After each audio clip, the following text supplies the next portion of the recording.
చాలా భారీ మూల్యాన్ని చెల్లించుకుంటారు. అందుకని వాల్యుబుల్స్ కోసం చూడదు.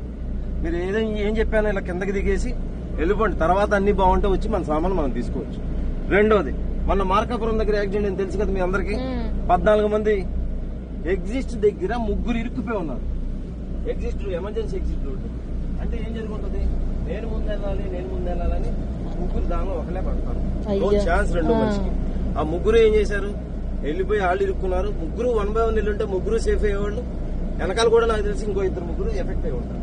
అందుకని కంగారు ఉండకూడదు. ప్రమాదం జరిగినప్పుడు మనం ఎంత ధైర్యంగా ఉంటే అంత మంచిగా బయటపడాలి. ఓకేనా? అయితే మీరు అందరూ నాకు ఇవన్నీ పాటిస్తారు, మంచోళ్ళు.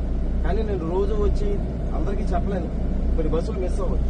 అందుకని మీరు నాకు ఏం హెల్ప్ చేస్తారంటే, మీ బ్రదరో, మీ అమ్మాయో, మీ అబ్బాయో, మీ బాబాయో ఎవరన్నా ఫలానా ఊరు బెంగళూరు వెళ్తున్నాం, హైదరాబాద్ వెళ్తున్నాం ఫలానా బస్సులో అనగానే, బాబు ఫస్ట్ బస్ ఎక్కగానే ఎమర్జెన్సీ ఎగ్జిట్ ఎక్కడుందో చూసుకో, పొగరాగానే ముక్కుకి ఏమైనా కట్టుకుని కిందకి వచ్చేయి. వాల్యుబుల్స్ కోసం టైం ఇచ్చేయద్దు. తొక్కిసలాట తూపులాట లేకుండా ధైర్యంగా బయటపడు అని చెప్పాలి. ఇప్పుడు మీ ముందు ట్యాంక్ అండ్ డ్రైవ్ చెక్ చేశాం కదా. డ్రైవర్ గారు పర్ఫెక్ట్, డాక్యుమెంట్ పర్ఫెక్ట్, బండి పర్ఫెక్ట్, లగేజ్ అంతా చెక్ చేసాం. ఏమీ మీకు ఇబ్బందులు అన్నీ ఉన్నాయి.